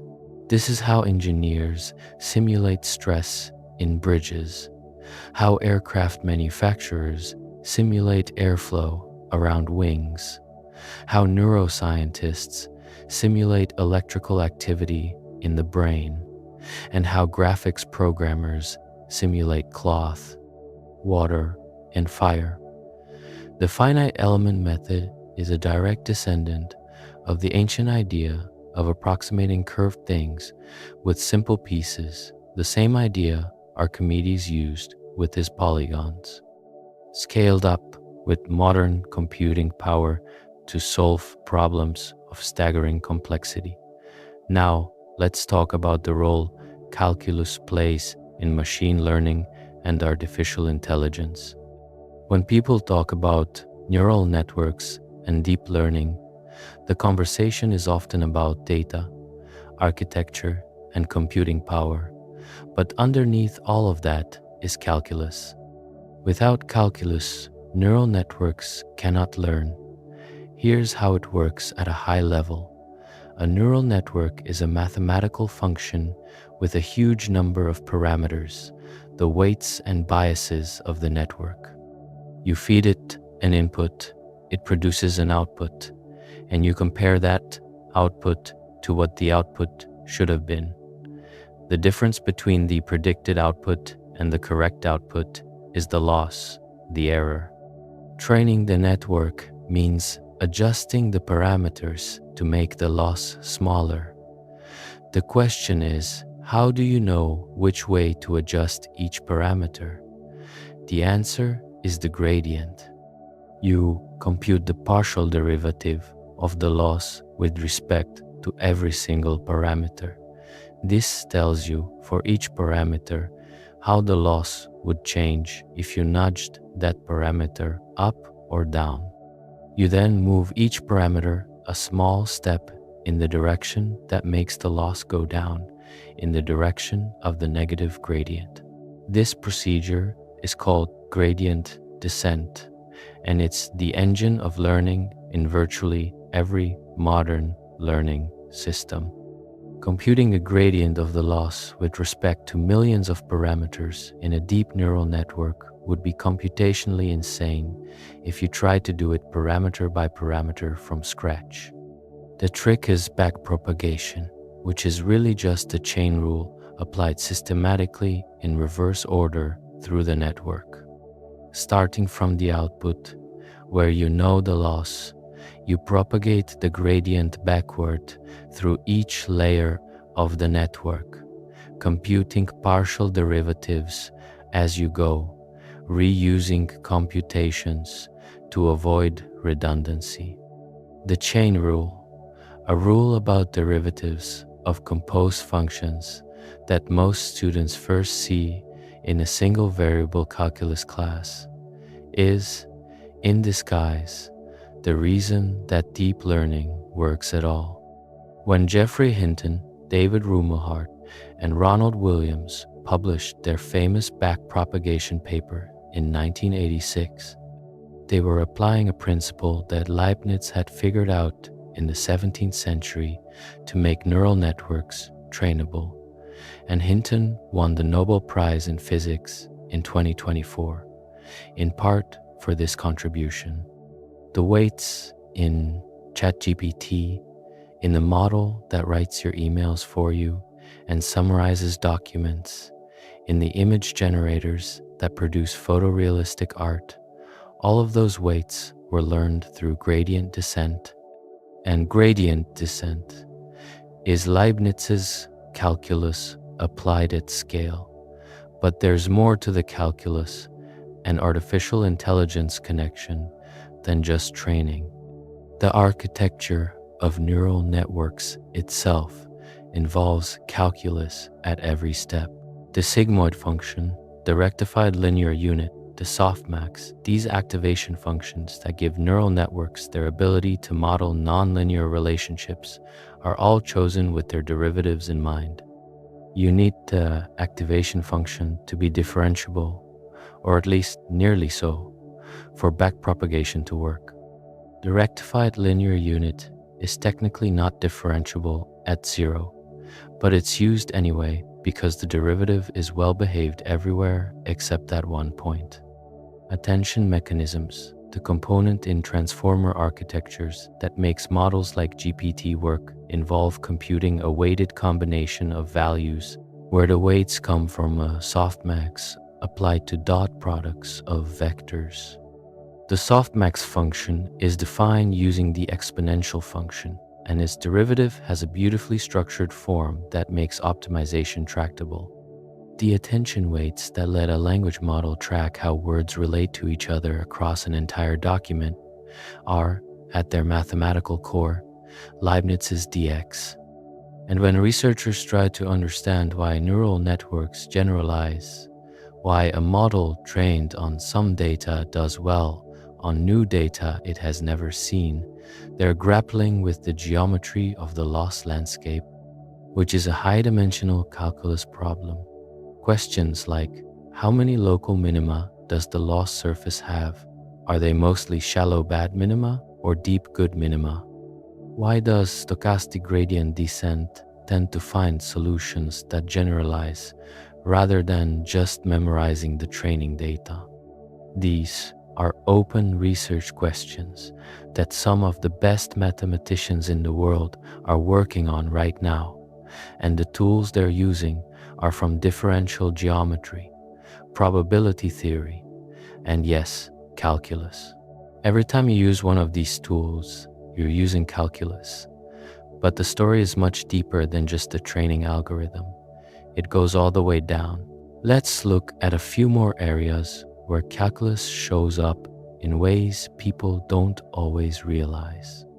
Finance, the Black-Scholes equation, developed in 1973 by Fisher Black and Myron Scholes, and independently by Robert Merton, is a partial differential equation that describes the price of options, financial instruments that give you the right to buy or sell an asset at a specified price. Solving this equation tells you what a fair price for an option should be. It won the Nobel Prize in Economics in 1997, and it transformed finance. Every derivatives desk on Wall Street uses Black-Scholes or a generalization of it. Epidemiology. The susceptible, infected, recovered model of disease spread is a system of ordinary differential equations, where the three letters stand for susceptible, infected, and recovered. The equations describe how the number of people in each category changes over time based on transmission rates and recovery rates. Epidemiologists use versions of this model, more sophisticated, with more compartments, to predict the spread of diseases, evaluate the effectiveness of interventions, and figure out where to allocate vaccines. During the COVID-19 pandemic, differential equations were how public health officials modeled how the disease would spread under different scenarios. Climate science. Global climate models are essentially enormous systems of differential equations describing the behavior of the atmosphere, oceans, ice sheets, and biosphere. They encode the physics of fluid dynamics, thermodynamics, radiative transfer, and chemistry, all expressed as differential equations, all solved numerically on supercomputers. When scientists say we'll cross a particular temperature threshold by a certain year, they're relying on the output of these models and on the calculus that drives them. Engineering. Structural engineering uses calculus to compute how forces distribute through beams and bridges. Electrical engineering uses differential equations to analyze circuits. Aerospace engineering uses the equations of fluid dynamics to design airfoil shapes. Signal processing uses Fourier analysis constantly. Control systems, the math that keeps an aircraft autopilot stable, that keeps a self-driving car on the road, that keeps a rocket from tumbling, are built on differential equations and their solutions. Biology, population dynamics, the spread of genes through populations, the modeling of neural activity in the brain, the pharmacokinetics of drugs as they move through your body. All of these involve systems of differential equations. Now let's get into some of the more advanced mathematical structures that grow out of calculus. Real analysis is the rigorous mathematical foundation of calculus. It takes the intuitive ideas of limits, continuity, derivatives, and integrals, and makes them completely precise and logically airtight. The epsilon-delta definitions, the precise characterization of what it means for a sequence or series to converge, the careful theorems about when you can exchange limits and integrals. This is the subject. It's what you study if you want to understand not just how to use calculus, but why it works. Complex analysis extends calculus to complex numbers, numbers with both a real and an imaginary part. This sounds like a mathematical abstraction that shouldn't have much to do with the real world. But complex analysis turns out to be incredibly powerful and has deep connections to physics, engineering, and number theory.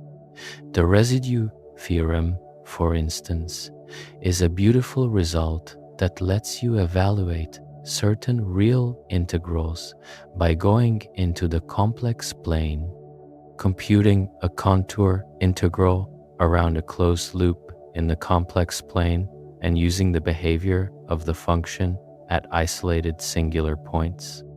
Differential geometry is calculus on curved surfaces and more general spaces called manifolds. Instead of working in flat Euclidean space where the rules you learned in school apply, differential geometry lets you do calculus on the surface of a sphere, on a torus, or on much more exotic curved spaces. Einstein's general relativity is formulated in the language of differential geometry, the curvature of four-dimensional spacetime, the geodesics that particles follow, the way mass and energy warp the geometry of space. All of this is differential geometry applied to physics. Functional analysis is the study of infinite dimensional spaces. Instead of working with functions that go from real numbers to real numbers, you work with spaces of functions themselves. Every function is a point in an infinite dimensional space, and you apply calculus to these spaces. Quantum mechanics, at its mathematical core, is functional analysis. The state of a quantum system lives in a Hilbert space, an infinite dimensional space with a particular structure, and the observables like energy, position, and momentum are operators that act on this space. Let's bring it home and talk about where calculus is going. If the 17th century created calculus and the 18th and 19th centuries developed its foundations and spread its applications across all of science, the 20th century saw calculus become the invisible infrastructure of the entire technological world. And the 21st century is presenting us with new challenges that are pushing calculus into new territory. One of the most active frontiers is the relationship between calculus and machine learning and artificial intelligence more broadly. We've talked about how neural networks use gradient descent, which is calculus. But as these systems get more powerful, they're creating new mathematical challenges that researchers are actively working on. For one thing, gradient descent on the enormous loss landscapes of modern language models is much more complicated than it sounds. These models have billions, sometimes trillions of parameters, and the loss function is an astronomically high-dimensional surface. Understanding the geometry of this surface, why gradient descent finds good solutions, why it tends to find solutions that generalize well to new data, what the landscape of local minima looks like. These are active research questions that involve sophisticated mathematics, including differential geometry and probability theory. There's also the problem of training models on increasingly complex and continuous domains. Video, audio, physical simulations, biological molecules. These involve continuous signals that have natural mathematical descriptions in terms of functions and differential equations. There's a growing interest in neural networks that specifically encode mathematical structure, equivariant networks that respect certain symmetries, networks that solve differential equations directly, and what's called physics-informed machine learning. The idea of physics-informed machine learning is particularly exciting. Traditional differential equation solving requires knowing the equations and using numerical methods to find solutions. Neural networks offer an alternative. You can train a network to satisfy a differential equation and its boundary conditions, and the network learns to represent the solution. For equations that are too complicated to solve with traditional numerical methods, or where you don't fully know the equations, but you have observational data, this approach might let you extract useful predictions anyway. Quantum computing is another frontier where calculus is expected to play a major role, though the full picture is still coming into focus. Quantum algorithms for solving linear systems of equations, the Haro-Hasidim-Lloyd algorithm, could, in theory, accelerate certain calculus-related computations exponentially. Variational quantum eigensolvers use a hybrid classical quantum approach to solve differential equations from quantum chemistry. The goal is to use quantum computers to simulate quantum systems, molecules, materials, chemical reactions that are intractable for classical computers. The mathematics here is differential equations from quantum mechanics, evaluated on a quantum computer that itself operates according to the same quantum mechanics. There is also a beautiful connection between calculus and information theory that people are exploring more deeply. The entropy of a probability distribution, which measures how uncertain or random it is expressed as an integral. The mathematical machinery for working with probability distributions over continuous spaces, called measure theory, is an extension of integration theory. Machine learning models that work with probability explicitly, like variational autoencoders, normalizing flows, and diffusion models which underlie the current generation of image and video generators, are built on this machinery. Topology, the study of properties that are preserved under continuous deformation, has started to merge with calculus in a field called topological data analysis. One branch of this, persistent homology, looks at the topological structure of data at multiple scales, studying which loops, voids, and connected components appear and disappear as you zoom in or out. This gives you information about the shape of data that traditional statistical methods miss, and is being applied in neuroscience, studying the structure of neural activity data, drug discovery, studying the structure of molecular spaces, and materials science. Optimal transport, a field that studies the most efficient way to move one distribution of mass to another, is currently one of the hottest areas of mathematics, and it's built on calculus and differential geometry. It shows up in machine learning as a more geometrically meaningful way to compare probability distributions than standard metrics. In economics, as a model of trade and resource allocation. In physics, as a model of fluid flow, and in data science generally. The Wasserstein distance, which comes from optimal transport theory, is now a standard tool for comparing distributions in generative artificial intelligence. It's used in training certain kinds of image generators to evaluate how similar the distribution of generated images is to the distribution of real images.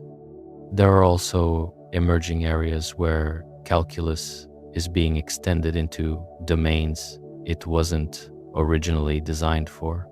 Graph neural networks, for instance, apply learning to data that lives on graphs, social networks, molecule structures, knowledge bases. Researchers are developing a graph calculus that extends derivatives and differential equations to graph structures.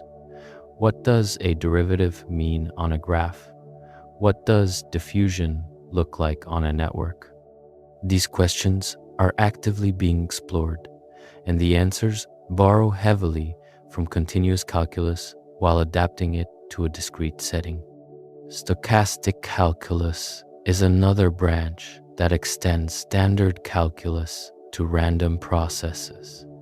In ordinary calculus, your functions and derivatives are deterministic. You put in a value, you get a definite answer. In stochastic calculus, your functions have random noise baked into them, and you need tools that can handle that randomness. The key equation here is Ito's lemma, discovered by Japanese mathematician Kiyoshi Ito in the 1940s, which is essentially the chain rule for stochastic processes. The Black-Scholes equation for option pricing that we mentioned earlier is derived using Ito's lemma applied to the stochastic process of stock prices. Stochastic calculus is also used in machine learning. The stochastic gradient descent at the heart of neural network training is essentially a stochastic process, and understanding its convergence properties rigorously requires tools from stochastic calculus, and there are still unsolved problems in calculus itself, or at least in the mathematical structures it has grown into. The Navier-Stokes existence and smoothness problem, as mentioned, is a Millennium Prize problem. The Riemann hypothesis, while technically a statement about a complex analytic function called the Riemann zeta function, has deep implications for the distribution of prime numbers and connects to spectral theory of differential operators. P versus NP, while phrased in terms of computational complexity, has connections to the difficulty of optimization problems, which connects back to the geometry of loss landscapes and gradient descent. But here's the thing I want to leave you with. Calculus is sometimes taught as this fixed body of rules you memorize for an exam: power rule, chain rule, integration by parts, get through the problems, move on. And if that's all you take from it, it's a shame, because the ideas are genuinely beautiful and the story behind them is genuinely interesting. Archimedes, sitting in Syracuse 2,300 years ago, was chasing something. Madhava of Sangamagrama, sitting in Kerala 600 years ago, was chasing something. Newton, 22 years old, hiding from the plague in his family home, was chasing something. Leibniz, an outsider to mathematics, who caught up in a few months and then spent the rest of his life fighting for recognition, was chasing something. They were all chasing the same thing. The idea that you can understand the universe, its motion, its change, its shapes, its patterns, by looking at what happens when you push a process to its limit, when you let a gap shrink to nothing, when you let a rectangle get infinitely thin, when you let a polygon have infinitely many sides, when you let a calculation run infinitely many steps. The fact that you can get exact answers by approaching without arriving, that you can pin down the instantaneous without stopping time, that you can compute the total by adding up the infinitely many, infinitely small. That's the magic, and it's not a trick. It took humanity thousands of years to figure out how to do it rigorously, but it works, and the reason it works is that mathematics is describing something real about the structure of the universe. The universe changes continuously, and calculus is the language of continuous change. When you're sitting in calculus class and the teacher writes the definition of a limit on the board, you're looking at the product of a 2,000-year-long investigation into the nature of infinity and change. When you use an artificial intelligence tool to help write code or generate an image, you're using the chain rule that Leibniz discovered in the 1670s. When your doctor orders an MRI, The image is reconstructed using Fourier's insight from the 1800s. All of it, the ancient geometry, the medieval series expansions, the 17th century epiphanies, the 19th century rigorization, the 20th century applications, the 21st century machine learning revolution. It's one continuous thread, one long story about a species trying to understand a universe that never stops moving. And we're still in the middle of that story. The boundary between calculus and the rest of mathematics has always been porous. Ideas from calculus flow into algebra through a subfield called differential algebra, into geometry through differential geometry, into topology through a branch called theorem cohomology, into number theory through p-adic analysis and the Riemann zeta function, into probability through stochastic calculus and measure theory, and even into logic through constructive analysis. And ideas from all these fields flow back into calculus, sharpening it, extending it, connecting it to things that seem completely unrelated. The fact that the same mathematical structure, limits, derivatives, integrals, shows up in the path of a planet, the spread of a disease, the compression of a photo, the training of a neural network, and the calculation of the age of a bone from ancient Egypt is not a coincidence. It's telling you something about the deep structure of the world. Change is everywhere, and calculus is the language we developed to talk about change. If you've made it this far, you've covered something that took the greatest minds in human history thousands of years to figure out.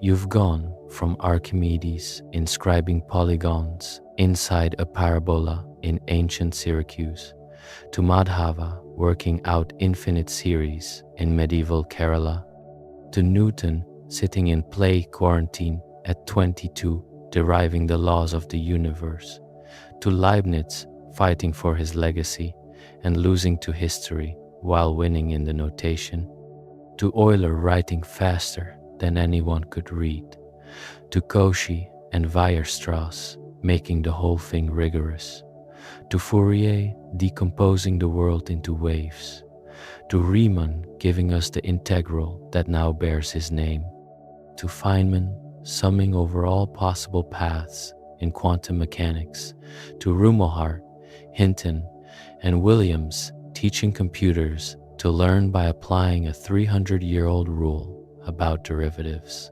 This is what mathematics does. It builds, it accumulates. One generation's tool becomes the next generation's foundation, which becomes the next generation's assumption so basic they don't even notice it anymore. Archimedes would not recognize a neural network, but the mathematics he was doing, the art of approaching something exactly by getting infinitely close, is there in every gradient descent step, in every back propagation, in every attention weight, in every generated image. Calculus is one of the best things humans ever figured out, and we're still figuring out what to do with it.